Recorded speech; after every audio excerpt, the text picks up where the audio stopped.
What is going on, everybody? It has finally happened. Pascal Siakam has finally been traded from from Toronto to the Pacers.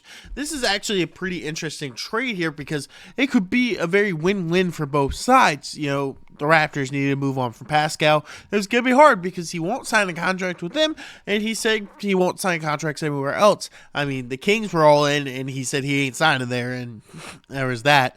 But honestly, at the end of the day, it does look like a good trade for particularly the Raptors as they get two players, Bruce Brown, who I would imagine they're going to try to flip here, I would guess. I don't think he's going to play there. It wouldn't make a ton of sense. He's averaging like 12 points, and he's a good role player for a team, so I'm sure they'll use that and try to bring in somebody better. And they also got Jordan something. I don't know how to pronounce his last name. And then the Pelicans were also a third team in this. This was just a salary dump for them, so I'm not going to talk too much about it. But they gave up a second round to the Pacers, and they gave up Kyron Lewis Jr., who is, let me look here. Actually, he's averaging less than 3 points this year, so it's not a big deal. Those guys are just kind of throw-ins, I guess, at this point, just to make the deal a little bit sweeter for the Raptors. But this is a very big trade. This might be the biggest trade this season because between him or Levine, these were the two biggest players who talked about Pascal and Levine, and now Pascal has finally been moved. Now the first round picks, two of them are for 2024. One is Indiana's pick, and the other one is like the worst pick between like 6 different teams. There's quite a few teams involved in that. Actually, I can tell you right now, I have it right here. Utah, Houston, Clippers, and OKC.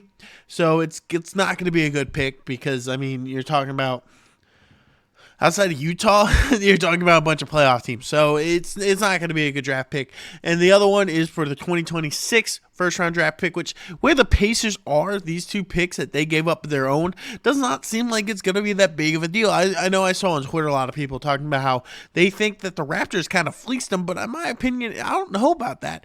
I don't think the Raptors got as much as they could have if Pascal would sign with them. Pascal signed with them, I feel like you would almost have to get like somebody like how with OG Anunoby, they were able to get like RJ Barrett and Emmanuel Quickly, two young players to build your franchise around going forward. And in this case, they're going to end up be drafting in somewhere in the 20s with a couple picks that don't seem to make a ton of use for them. And again, like with the Pelicans who are part of this deal, they just it was a salary dump. They dumped Lewis's contract. I think it was like $18 million they cleared up, not having to have him on the roster. They gave up a second round pick, so they didn't really have to give up anything too big.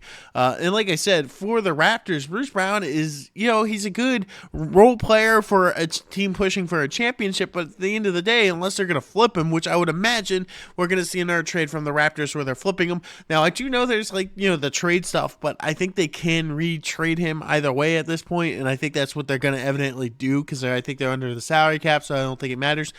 So Bruce Brown will probably get traded once again, probably to another contending team, I would imagine, some team that needs a good role player coming off the bench. But right now, this trade doesn't look great for the Raptors, in my opinion, because Pascal kind of screwed him. He refused to sign with him.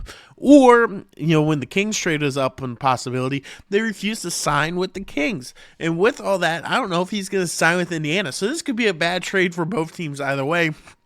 But I think even up to 2026, the Pacers are going to be good with Halliburton and co.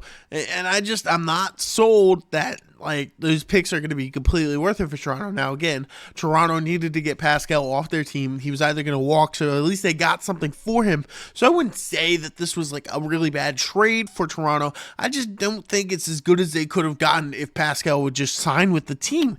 Most players want to sign an extension with the team they play for because guess what? You get more money that way. And it's just kind of weird because it feels like he just wants to go on a free agency, and that's not something you see a lot nowadays in the NBA. A lot of times it's a lot of these sign and trades where they sign these massive extensions and then demand a trade and you move on to a new team. That's how a lot of player movement happens in the NBA nowadays. So it's kind of weird Pascal wants to just go in a free agency for whatever reason and probably make less money. Now, let's talk about what the Pacers got in Pascal. He's averaging 22 points, I think about 7 rebounds and like 5 assists. So a pretty solid player. He can't shoot 3-pointers to save his life. He plays decent enough defense. Pascal is actually a really solid addition to this team because, if he's driving to the basket and whatnot, you got him and Miles Turner there, and you got the best passer in the league right now in Tyrese Halliburton. So this is a great duo. This is also an all-in push.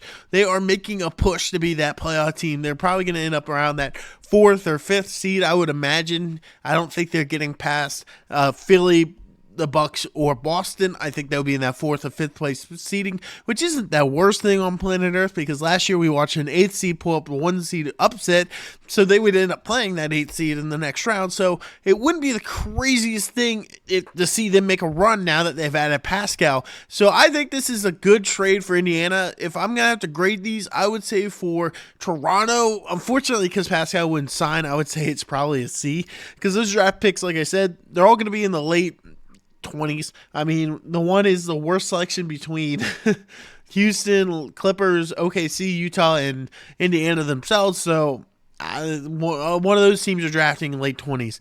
One of them will go a little bit deep if it's the Clippers, OKC, or Indiana. Houston and Utah don't really even matter in that because they're just going to be kind of there.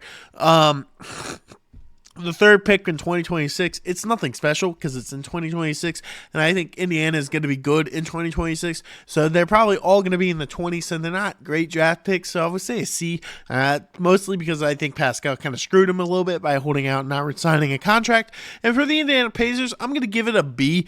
I would like to give it an A, but without knowing if Pascal's going to sign with them, it's not a great trade for them either, because you just gave up some assets, and you gave up a good role player in Bruce Brown.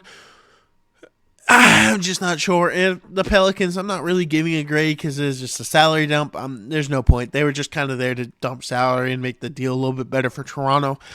This is an interesting trade. I think a lot of people thought Pascal would bring more, but I think it's a big issue with him not wanting to sign, because if you are going to trade a ton away, you want him to be on the roster. You don't want to trade a ton away for 3 to 4 months. It just doesn't seem worth it. And I think that's where they kind of ended up. And if he signs with Indiana, this is a great deal for Indiana, and it'll probably become an A. And for Toronto, it'd probably slide down to a D. But right now, I would say Indiana gets a B and Toronto gets a C. But let me know what you guys think about this trade down in the comments section below, and I'll see you guys in the next one.